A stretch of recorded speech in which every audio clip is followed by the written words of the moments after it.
Bonjour et bienvenue sur ma chaîne Réac-Réaction pour ma première vidéo réaction.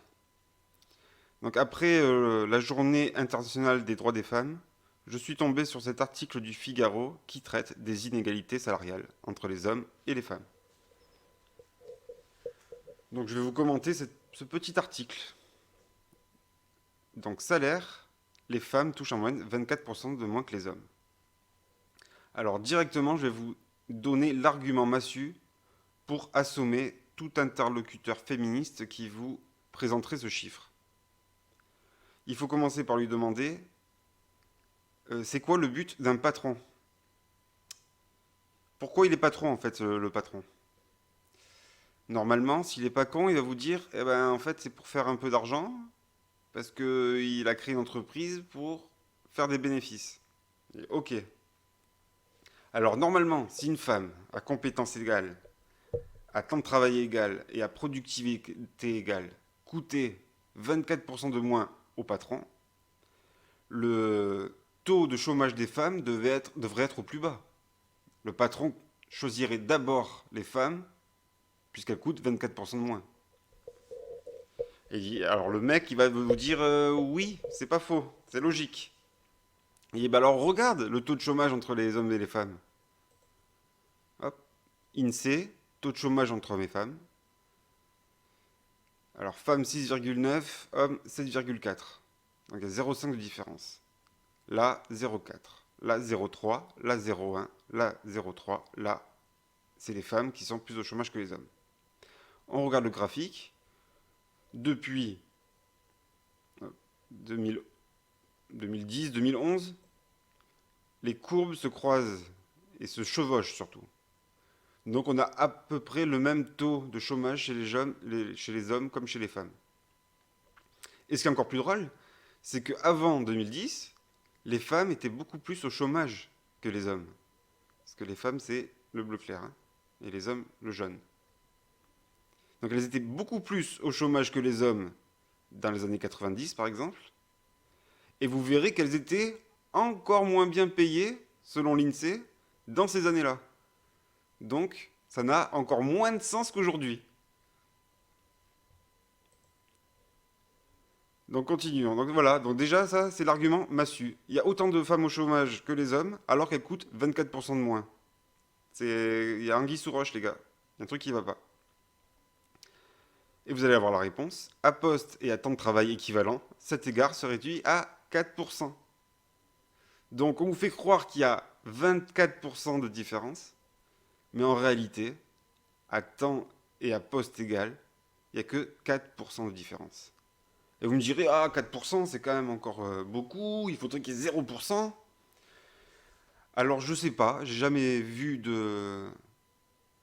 d'autres chiffres de ce genre, mais je pense que si on prend deux groupes avec un critère différent que celui du sexe, par exemple les blonds et les bruns, ou les gauchers et les droitiers, eh bien il y aura aussi une différence de salaire entre ces groupes, peu importe le critère. Et ce critère, moi, je pense pas qu'il soit très bon, celui du sexe. Je pense que le critère le plus important en ce qui concerne les inégalités salariales, c'est le critère de la beauté.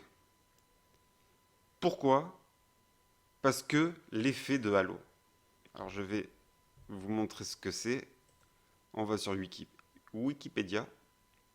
L'effet de halo, si la première impression sur la personne est favorable, ce biais perceptif tend à interpréter favorablement ce que dit ou fait cette personne. La première impression, c'est souvent le physique. Dans le milieu professionnel, ce phénomène est aussi présent lors du recrutement. Une personne perçue comme belle aura peut-être plus de chances d'être recrutée car considérée comme plus intelligente ou plus compétente. Elle peut également bénéficier de prétentions salariales plus élevées. Et la taille d'une personne a aussi un impact sur le montant du salaire. Donc la beauté et la taille, je pense que c'est plus pour les hommes parce que ce critère de beauté, on le met plus pour les hommes, est beaucoup plus importante dans la différence salariale que le sexe.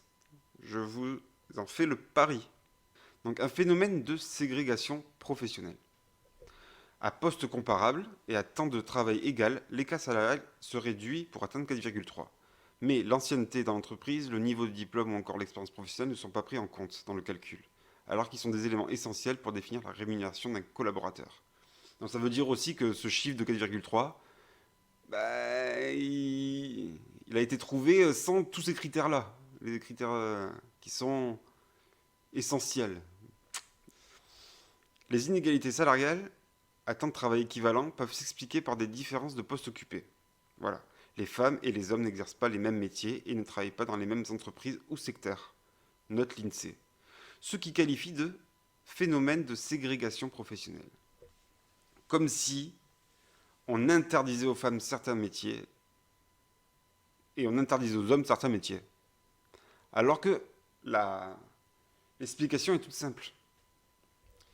On a des différences mais biologiques de naissance entre les hommes et les femmes.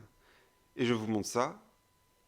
Les filles et les garçons se différencieraient de tout de suite.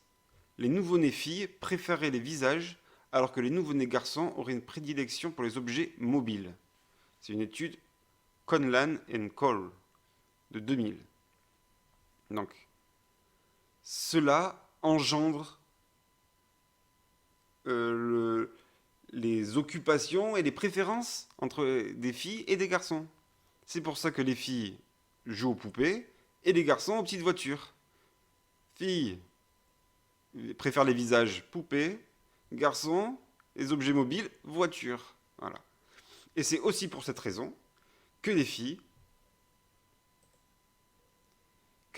choisissent des métiers sociaux, des métiers où on rencontre des gens, et tous ces métiers-là se situent dans le tertiaire. Or, le tertiaire, c'est la branche de l'activité la moins rémunératrice de toutes. Alors que les garçons, ils vont être plus enclins à aller dans l'industrie, et l'industrie paye bien, parce qu'elle crée beaucoup plus de richesses, et donc elle rémunère ses collaborateurs beaucoup mieux. Donc après, si on veut être complotiste, on pourrait dire que les féministes se sont introduits dans le gouvernement français, ont fait en sorte de détruire l'industrie française pour qu'il n'y ait plus d'emplois industriels en France. Et comme ça, les inégalités salariales se sont resserrées automatiquement. Donc, là aussi, les femmes ne représentent que 21% des pourcentages des salaires les mieux rémunérés. Pourquoi? Parce que pour être dans les salariés les mieux rémunérés, il faut se donner à 100% à son boulot. 100%. Et les femmes, elles ont des enfants. Elles portent l'enfant. L'enfant les réclame quand il a mal, quand il pleure, quand il est mal. Donc, elles ne peuvent pas être à 100% dans leur métier. Et donc, c'est pas elles qui ont les avancements. D'un point de vue patronal, c'est normal. On pourrait échanger les rôles et le père s'occupe de l'enfant quand la mère travaille dans l'industrie et ramène de la moula. Mais la nature a fait que c'est la mère qui porte cet enfant. Parce que la mère et son enfant ont été en symbiose. Et ça, on ne pourra jamais passer outre. Donc c'est pour ça que les pères se consacrent beaucoup plus à leur travail que les mères. Et le père, qu'est-ce qu'il fait? L'argent qu'il gagne, eh ben, c'est pour le foyer. Donc il ne garde pas tout pour sa gueule. Il donne de l'argent pour le bébé et pour la maman. Chacun son rôle. Voilà, c'est simple. La nature a voulu que les femmes portent les enfants, donc les hommes doivent aller chercher la pitance. C'est normal. Donc forte disparité entre les mères et les pères, dans ce que je viens de dire. Plus elles ont des enfants, aucun enfant, il n'y a quasiment pas de différence. Un enfant, ça commence à grandir, 2, 3, plus l'ancienneté. Donc cet écart se creuse avec le nombre d'enfants. Tac, tac, tac. D'après l'INSEE, ces différences s'expliquent principalement par une baisse de salaire après la naissance et pour les femmes et des carrières durablement ralenties par la suite. Et voilà, c'est fini. Et on voit la sale gueule de Macron. Hop. Donc j'espère que vous avez apprécié ce commentaire. Et à bientôt!